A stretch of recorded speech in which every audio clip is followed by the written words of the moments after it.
surganya Allah Subhanahu wa Ta'ala. Ya. Kalau rumah kita mah kebanyakan perabotan, ya. Semuanya ada, dipakai juga kagak, yang penting panjang aja dulu. Piring sebanyak-banyaknya, mungkin dipakai semua, kagak. Gelas sebanyak-banyaknya, dipakai semua, enggak. Tamu juga kalau datang ke rumah kita paling cuma 3 orang, 4 orang, ya. Tapi subhanallah, perabotan kita simpan terus. Nah, hadirat yang dimuliakan Allah, nih keadaan para sahabat. Jadi mengajarkan pada kita kehidupan yang sesungguhnya bukan dalam dunia. Dunia cuma ujian. Makanya kita lihat waktu meninggal, satu lahir, kayak kita ini malam nih, mengadakan daripada acara 40 hari dari almarhumah Syiah binti Hadi Pijit. Kemudian juga sekaligus juga milad Dafa Ihsan Nurzain, ya. Makanya subhanallah, ya, ada miladnya, ada mengingat kematiannya. Wah, ada hidup dunia.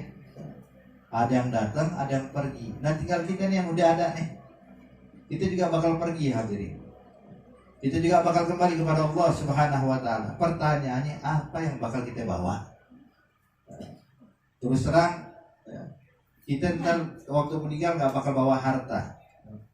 Itu dahulu di Hadramaut ada namanya Habib Syekh Al-Kaf. Itu Habib Syekh Al-Kaf nih hadirin adalah orang yang paling kaya raya di kota Tarim, di Hadramaut.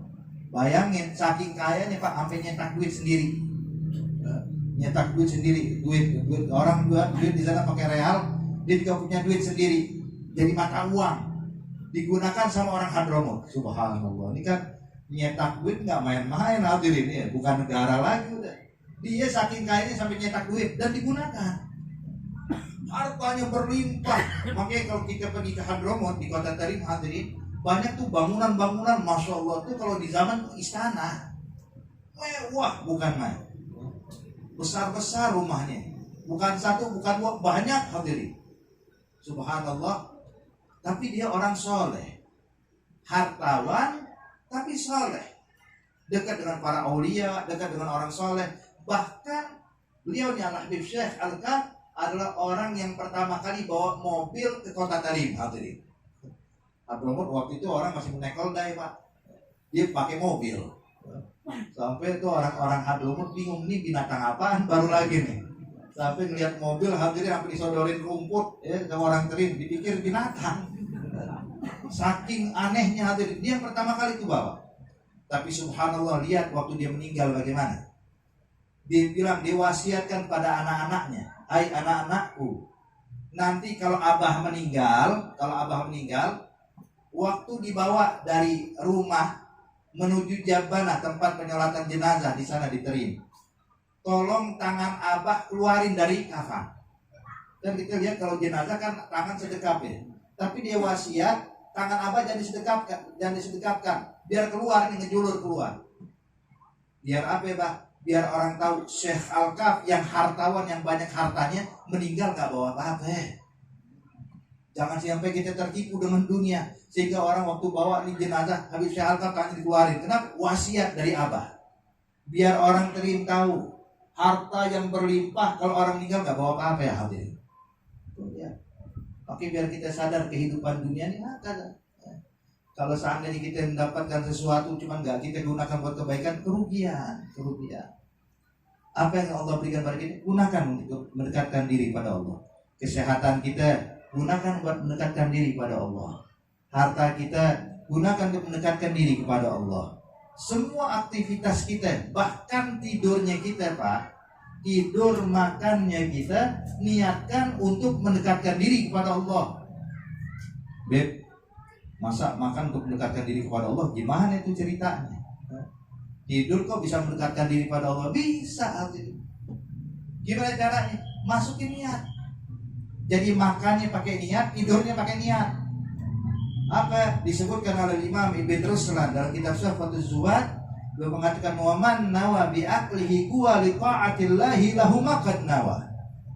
Barang siapa yang menyantap makanan dengan niat untuk memberikan energi buat dia bisa melakukan ta'ah, bisa mendatangkan energi biar bisa melakukan ibadah, maka makannya pun dapat pahala.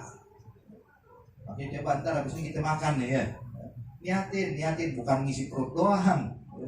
Bukannya wah lapar nih hadir majlis biar bisa makan, jangan. Niatin untuk bisa memberikan energi biar bisa ibadah. Tidur kita juga tengah malam. Niatin biar bisa beristirahat, biar nanti waktu tahajud badan kita udah enak, semangat ibadah, semangat melakukan tahajud, hingga tidur kita pun juga bernilai ibadah. Makanya di sini hadirin hadirat yang dimuliakan Allah, sebenarnya kalau kita mau gunakan nih nikmat yang Allah berikan pada kita, masukkan niat yang tulus pada Allah, niat yang baik kepada Allah, insya Allah semua gerak-gerik kita bernilai ibadah dan mendapatkan pahala dari Allah. Bahkan Pak, Bu, kaum bapak yang bekerja mencari nafkah, bukan cuma sekedar nyari duit, kerja buat nyekolahin anak lah, itu udah masya Allah. Cuma niatin yang baik. Apa niatnya? Niat untuk menjaga keluarga, niat untuk bisa memberikan nafkah kepada keluarga, dan itu kewajiban bagi orang laki-laki. Sehingga kalau kita tahu hukum wajib, dikerjakan dapat pahala, ditinggalkan dapat dosa. Makanya kalau kita masukkan niat, maka amalan yang kita anggap biasa, amalan yang kita anggap adat istiadat, amalan yang kita anggap itu suatu perkara kebiasaan sehari-hari, tapi kalau dimasukkan niat yang tulus pada Allah Subhanahu wa ta'ala, maka pekerjaan kita itu pun juga bernilai ibadah. Jadi jangan kita pikir Bapak Ibu sekalian ibadah itu cuma di masjid doang. Enggak, terlalu sempit. Kalau ibadah cuma di masjid, sempit. Tahu enggak? Nabi pernah bilang dalam hadis, kata Rasulullah, At-tajir, al-amin, as-saduq, al-muslim ma'asyuhada'i yawmal qiyamah. Nabi menyatakan seorang pedagang, pembisnis, al-amin tapi amanah, enggak khianat, jujur orangnya, dan dia beragama Islam, kata Nabi, entar di akhirat kumpul dengan orang yang mati syahid di jalan Allah Subhanahu wa ta'ala. Masyuhada. Kita masuk pasar, ada wiridnya, ada zikirnya. Kita masuk ke pasar, kita baca la ilaha illallah wahdahu la syarikalah, lahul mulku wa lahul hamdu yuhyi wa yumiit wa huwa hayyun la yamut biyadihil khair wa huwa ala kulli syai'in qadir. Kata Nabi, barang siapa yang masuk pasar baca zikir ini nih, kata Rasulullah, Allah Subhanahu wa ta'ala akan angkat dia 100 derajat, Allah berikan dia 100 pahala, dan Allah hapuskan dia 100 dosa. Ini baru sekali, gimana kalau 2 kali, gimana kalau 5 kali? Coba deh, kalau kebetulan saya kerja di pasar, saya dagang nih, udah, daripada kita bengong lihat handphone, zikir belum ada pelanggan, coba pegang tasbih. La ilaha illa anta subhanaka la ilaha illallah wahdahu la syarikalah, lahul mulku wa lahul hamdu yuhyi wa yumiit wa huwa hayyun la yamut biyadihil khair wa huwa ala kulli syai'in qadir. Terus baca, dapat 100 kali aja. Ya Allah, ini orang di akhirat bakal tahu pahalanya gedenya bukan main. Sampai dia bingung ntar di akhirat, ya orang kayak ini salah alamat di pahala. Enggak. Ada perasaan gak banyak ibadah, perasaan ibadah pas-pasan. Ya Allah, saya kan kerjanya di pasar, saya kan dagang, saya kan pembisnis. Maka Allah jawab, ini semua pahala zikirnya ente tuh. Zikirnya ente bernilai pahala. Artinya sampai dalam pasar sekalipun kita bisa dapatkan pahala luar biasa. Dalam pasar, di dalam rumah begitu juga. Ini dianjurkan juga kalau kita masuk rumah, hadirin, biar rumah kita berkah, biar kita dikasih rahmat sama Allah. Maka diajarkan sama Nabi Muhammad kalau masuk rumah baca Fatihah, baca ayat kursi, baca 3 kali suratul Ikhlas, baca Al-Falaq, baca An-Nas. Kata Nabi, yang mengamalkan ini rumahnya gak pernah putus dari rezeki Allah, rumahnya kasih berkah sama Allah. Jadi ayat kursi dibaca, bukan cuma pajangan. Ini kalau kita masuk ke rumah orang Islam, Masya Allah, kadang bukan cuma ayat kursi Pak, Al-Quran 30 juz dipajang sama dia. Bacanya kagak bisa, pajangan doang. Jangan, baca hadirin, baca. Itu orang yang setiap malam baca ayat kursi di rumahnya, maka rumahnya gak bakal kebakaran, gak bakal kecolongan. Dijaga sama Allah Subhanahu wa ta'ala. Jadi bukan cuma pajangan, tapi baca, amalkan. Al-Quran dibaca, zikir dibaca, laksanakan ibadah di dalam rumah kita. Tahajud kerjakan, Duha jangan tinggal, witir laksanakan, Quran dibaca. Hadirin, subhanallah. Maka ini kehidupan cuma sementara, nggak lama. Apalagi usia kita nih umat Nabi Muhammad, ya Allah, kayak udah ditakar. Sampai Nabi bilang inna amara ummati ma baina sittin wa sab'in. Umur umat itu kebanyakan 60 sampai 70 tahun. Lebih dari itu sedikit, nggak banyak. 80 tahun, 90 tahun, nggak banyak. Rata-rata orang mau wafat 60-70. Cuman insyaallah yang usia 60-70 kalau panjang umur semuanya ya. Jangan pulang nanti pada ketakutan semua, jangan. Ya artinya arti kita sadar nih usia kita nih hadirin, umur umat Nabi Muhammad kayak udah ditakar sama Allah Subhanahu wa taala. Makanya benar-benar sampai Imam Al-Haddad bilang gal al-umr ad-dunya sa'ah faj'alha ta'ah. Dunia cuma sesaat, enggak lama. 60 tahun lama enggak, sebentar. Tuh ada Bani Israel, Pak. Ini Bani Israel, ada satu wanita dari kalangan Bani Israel, anaknya baru meninggal. Maka ini ibu duduk di depan kuburan anaknya, nangis di depan kuburan anaknya ini. Lihat, biasa yang meninggalkan orang tua lebih dahulu, ini anaknya. Maka orang tua itu kadang-kadang lebih sedih, Pak, kalau anaknya meninggal dibandingkan orang tuanya meninggal ya. Begitu anaknya meninggal, dia duduk, ditangisin kuburan anaknya. Kebetulan Nabi di zaman tersebut lewat, melihat nih ibu lagi nangis, dibilang ya fulana tasibi, sabar, yang tabah atas ujian dari Allah. Maka nih ibu karena kesedihan, biasa perempuan gampang emosian, Pak. Jadi perempuan waktu lagi sedih terus ada orang nasihatin, dia nggak peduli ini Nabi apa bukan. Dia bilang, ya Nabi ente nggak tahu, ini yang kena masalah saya. Anak saya masih kecil meninggal ya Nabi. Maka sang Nabi bertanya, memang berapa usia anakmu ya ibu? Dia bilang, umur anak saya baru 300 tahun. 300 tahun masih dibilang baru, Pak. Ya Allah. Coba kalau kita 300 tahun dia pakai tongkat, berapa tongkatnya? Bukan 1, 5 tongkatnya hadirinnya. 300 tahun masih dibilang anak kecil.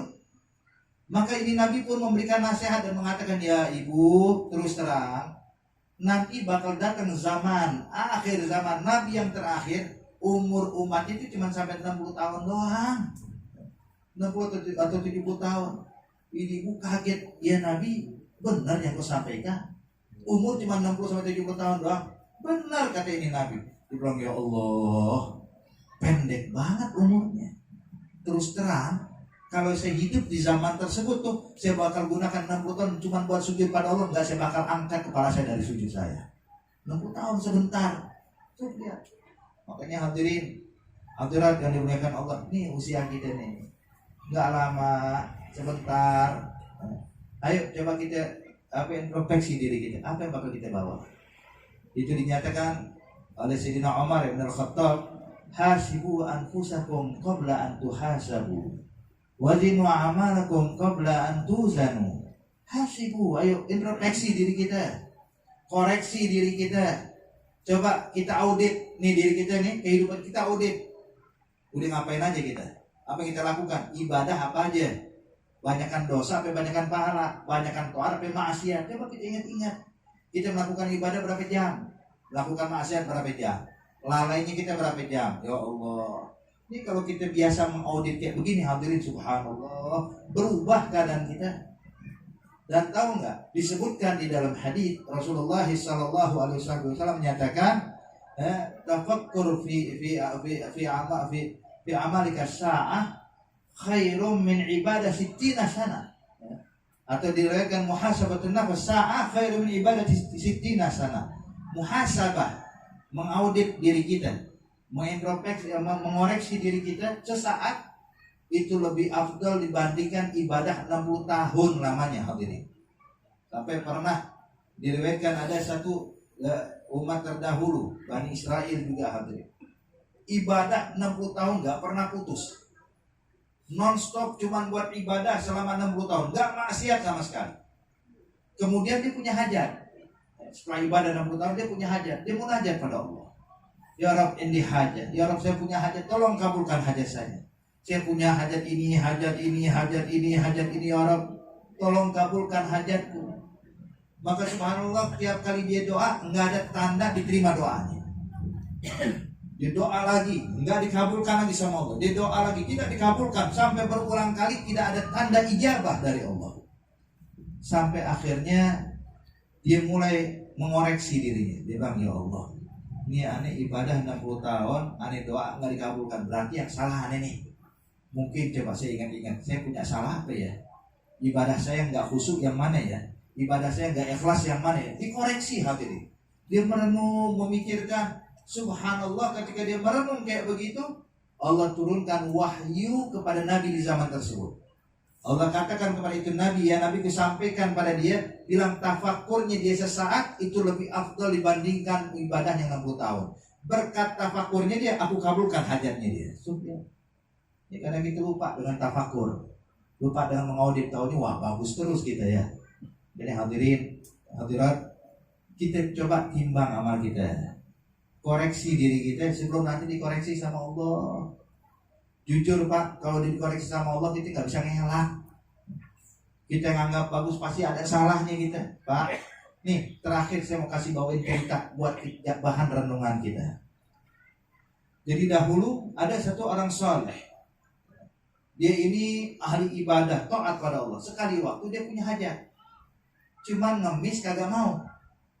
Jadi akhirnya karena dia kebutuhan yang mendesak dalam urusan ekonomi, dia ngerasa dirinya punya kemampuan jahit pakaian.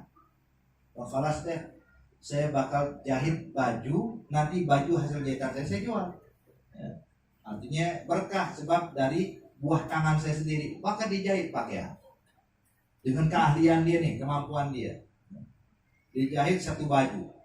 Maka ketika dijahit ini baju, dia bakal saya bakal bawa ke sahabat saya di pasar. Kebetulan dia tukang baju, saya mau jual lagi kepada dia. Daripada saya tawarkan kepada orang mungkin belum ada yang mau beli, ini sekarang tukang baju, insya Allah dia mau beli. Bawa ini baju Pak, hasil jahitan tangannya dia. Ketika dia bilang pada sahabatnya yang tukang pakaian, bilang pula, anak pengen jual baju. Maka dia bilang, coba saya lihat baju buatan ente. Pas dilihat, ya, diperiksa tangannya, diperiksa kantongnya, diperiksa jahitannya Pak. Semua bolak-balik nih baju. Ditanya, ente mau jual berapa nih baju? Dia bilang, ya insya Allah saya buka harga 20 dirham. Baju ini harganya 20 dirham. Temannya bilang yang tukang baju, oh mohon maaf terlalu tinggi harga yang kau tawarkan pada saya. Dia bilang, memang kau tawar berapa? Kalau baju kayak begini paling cuma 2 dirham. Kaget, kok murah banget. Pasaran di mana-mana 20 dirham. Tapi dia tawar baju baik jahitan saya ini cuma 2 dirham. Saya tanya, katanya orang soleh, kenapa kau tawar cuma 2 dirham? Dia bilang, mohon maaf ya, ini setelah saya lihat bajunya ini saya periksa semuanya banyak kurangnya. Nih, lihat jahitan keliman tangannya, sebelah kanan sama sebelah kiri, kanan sama kiri, coba lihat. Yang kanan lebih banyak atau lebih lebih lebar dibandingkan kiri, itu beda 1 senti. Nih kancingnya nih, ini kancingnya gini terlalu tinggi, nggak pantas, nyekek di leher, mesti turunin sedikit. Nah ini kantongnya, ini terlalu sempit, mestinya agak lebaran sedikit. Nah ini ukuran jahitan kerahnya, lihat, ini nggak rata nih. Subhanallah, dikoreksi sama tukang baju hadirin, itu kesalahannya banyak banget. Padahal dia merasa udah bagus banget nih baju. Cuman begitu dikoreksi sama ahlinya ketahuan banyak banget kurangnya hadirin. Maka waktu dikoreksi kayak gini, dia nangis. Orang soleh nangis. Tukang baju kagak keenakan nih, Allah gara-gara saya nih. Udah deh, jangan nangis. Ane kasih 20 dirham. Ane bayarin 20 dirham. Dia bilang lah, bukan itu sahabatku. Saya menangis bukan karena baju saya jelek, bukan. Tapi saya melihat ini baju yang saya anggap bagus dikoreksi sama makhluk, ketahuan banyak kurangnya. Lalu gimana dengan amal ibadah saya selama ini kalau dikoreksi sama Allah? Sholat saya kalau dikoreksi sama Allah gimana? Puasa saya kalau dikoreksi sama Allah bagaimana ya Allah? Banyak kurangnya. Makanya hadirin, hadirat yang diberikan Allah, nih hidup cuma sesaat. Ya, gunain buat taat. Coba koreksi diri kita, audit. Sebelum nanti diaudit sama Allah. Koreksi diri kita sebelum nanti dikoreksi sama Allah. Insya Allah berkat kita mau muhasabah nafs, kita mau ngoreksi melihat kekurangan kita, insya Allah kekurangan kita dirubah jadi kelebihan oleh Allah Subhanahu wa Ta'ala. Dan ingatlah hadirin, Allah maha baik, Allah maha dermawan. Kalau kita mau berubah, Allah bakal merubah kita. Kalau kita punya keinginan untuk mendapatkan ridho, Allah bakal berikan kita ridho.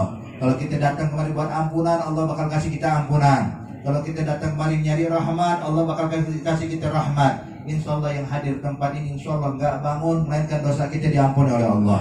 Hajat-hajat kita dikabulkan oleh Allah. Segala urusan kita diberi kemudahan oleh Allah Subhanahu wa Ta'ala. Khususnya Sahibul Bait yang mengadakan acara saat ini, yang mengadakan 40 hari juga acara berat, insya Allah segala hajat beliau dikabulkan. Dan almarhumah Sia binti Haji Bijit, insya Allah diangkat derajatnya oleh Allah Subhanahu wa Ta'ala, dilapangkan kuburannya oleh Allah, dijadikan kuburannya raudhah min riyadil jannah, wa la yaj'al qabraha hufar min hufarin nira, birahmatika arhamar rahimin. Rabbana ighfir lana wa li ikhwanina allazina sabaquna bil iman, wa la taj'al fi qulubina ghillan lil ladzina amanu rabbana innaka ra'ufur rahim. Rabbana atina fid dunya hasanah wa fil akhirati hasanah wa qina adzabannar. Wa sallallahu ala sayyidina Muhammad an-nabiyil ummi wa ala alihi washabbihi wasallam. Walhamdulillahi rabbil alamin. Lebih kurangnya al-fakir mohon maaf, wabillahi taufiq wal hidayah. Wassalamualaikum warahmatullahi wabarakatuh.